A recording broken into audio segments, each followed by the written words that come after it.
We have evidence from many, many studies that students who engage in authentic learning and inquiry-based learning do as well as others on standardized tests and do much better on real assessments and real tasks of critical thinking and problem solving that are going to make a bigger difference for them in the long run, in school and in life. Today we're working on our final models, assembling the parts that you've cut out.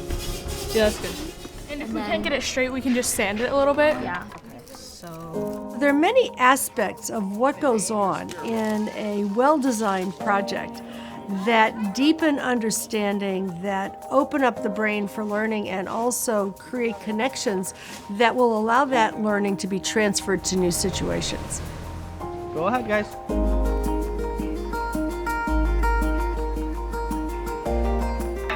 In project-based learning, we build on the knowledge that kids bring to the table.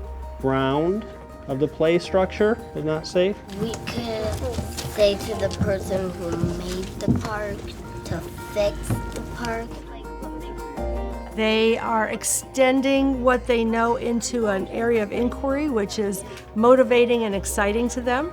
So what does the sanitation department do to help citizens? It helps the environment be clean. There you go. When a student is deeply engaged in a project, their brain is awake and alert because they are engaged and they're interested. That engaged brain operates on connections, connecting what we know to what we're now learning, connecting what we experienced today to what we experienced yesterday. Oh, yeah! So Mrs. Roberts, she is going to work with all of the research teams. I'm going to come work with the presentation teams. Want Ethan to be working Pesticide hasn't been used for a while. That's pretty important. We know that we learn in social relationship with others much more effectively, in conversation with others, more than we learn from one-way communication. It's gonna be like solar panels on the iPhone case that charges up the phone. Most project-based learning is collaborative. Students learn effectively how to collaborate, as well as how to look to each other for resources and ideas and information and feedback. The relationships that are going on in the project are creating oxytocin, which is a hormone that triggers brain architecture to develop.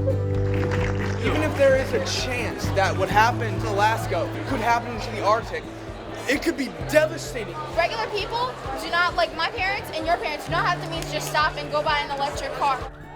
Project-based learning also has the opportunity for kids to enter in different places. Different pathways into the problem will allow kids to find a way to hook in from their own knowledge and experience base.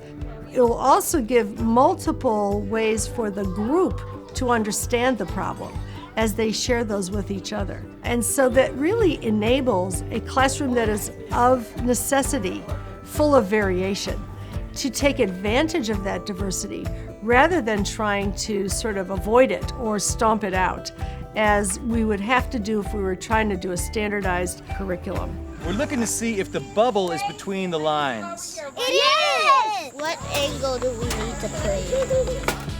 Get it in there and then pull the trigger again. There we go. When we learn something that we have just encountered once and memorized and spit back, about 90% of it disappears from our brain. It's no longer retrievable. So a lot of school learning is not actually accessible to us as adults later on. Real and genuine knowledge is transferable knowledge. It's the kind of understanding that you can use again in a novel situation. And that's the kind of knowledge that gets developed in project-based learning. It is important to learn how to do it and do it well. I know that you guys have got this.